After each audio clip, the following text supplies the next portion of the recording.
Okay. Show me. Hi there guys, welcome back to the Dutch Sheet channel. Thank you very much for tuning in for my maiden flight with this here radio, the TBS Tango version 2. I'm in the process of reviewing this radio and I wanted to capture my first experience with it as well. My first, impressions. And so that's what we'll do today. Again, I'll have a full review of the radio. A full review, more like a comparison between this and maybe a module, which are, if you want to get into Crossfire, the options, I guess.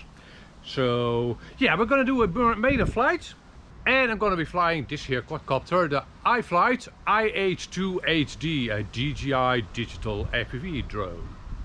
So I think I'm gonna be doing 2 flights, if it works well. And the first flight will be narrated, the second one won't be narrated, and I'll be concentrating a bit more on the flying in that second flight. And that's it. One thing, I have replaced the springs in the radio to the looser springs. Stock, the springs are quite tight and I've replaced them. The radio comes with a second set of springs.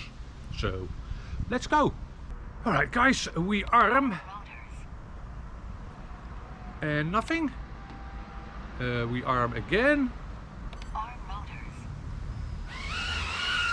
think my throttle wasn't at 0 the first time.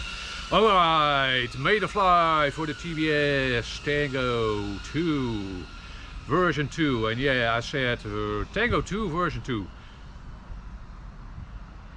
So this is not, I don't have the version 3 PCB. Maybe, will I be upgrading? There's no real reason, is there? Okay, so yeah, I have already done a bit of simulator flying with this radio, and the first thing, or one of the first things I noticed was the spring tension. And if you have this radio, you will know the stock spring tension is pretty hard, and that surprised me. It's not necessarily a bad thing, of course, but I had expected. A lot of the newer radios have loose springs to them, and this one does not. So I replaced the springs and we are up and away, as you can tell. The camera angle on this quadcopter is a bit steep, I have to tell you, so I'm moving along faster than I necessarily want to. Yeah. Most of the flying here means crashing is damage. Well, there's okay. Well, it flies, as you can tell, and I feel very much connected to the quadcopter. So lag, not really, and my RSSI is very low. This quadcopter has a Betaflight 4.1.2 on it, so not the latest RSSI denomination or notifying or noting method. My RSSI is now at 30, which seems very low, but I do have all bars. I did also try to add the LQ to my OSD, but I don't see the LQ. Does the DJI goggle not have a graphic for the link quality yet? Is that it? And no, you can't see my OSD in the recording. That's a bit of a shame. DJI, get to that. Oh, and it's very windy. Yeah, but I feel completely comfortable flying the quadcopter with this radio. No problems at all. And range, yeah, I haven't flown it far at all. Let's fly it a little further and see what happens. My RSSI is now at 28. Ah, damn, it's very windy. Yeah, okay.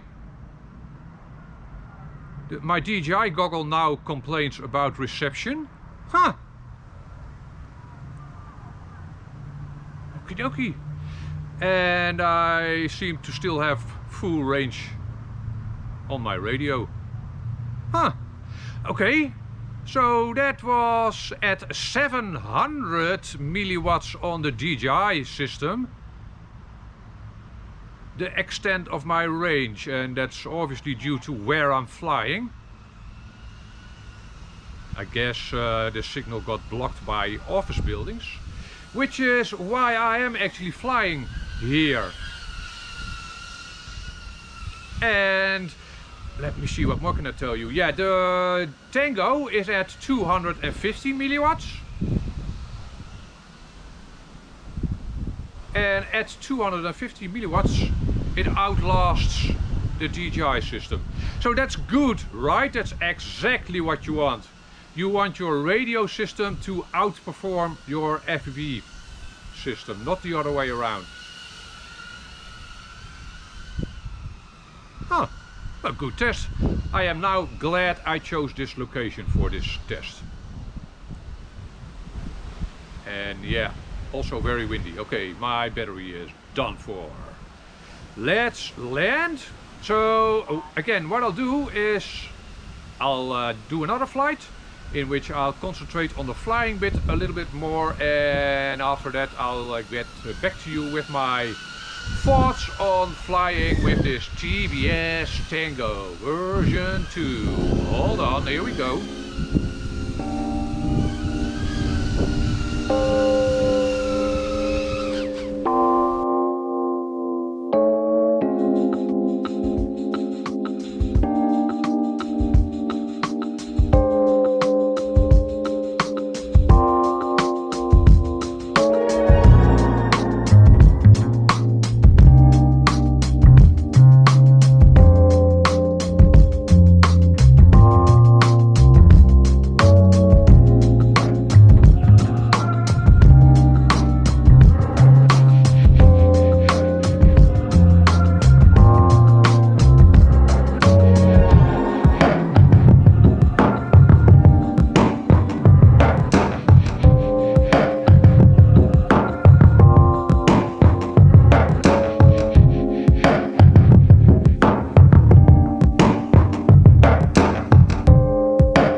So guys, that was interesting. Yeah.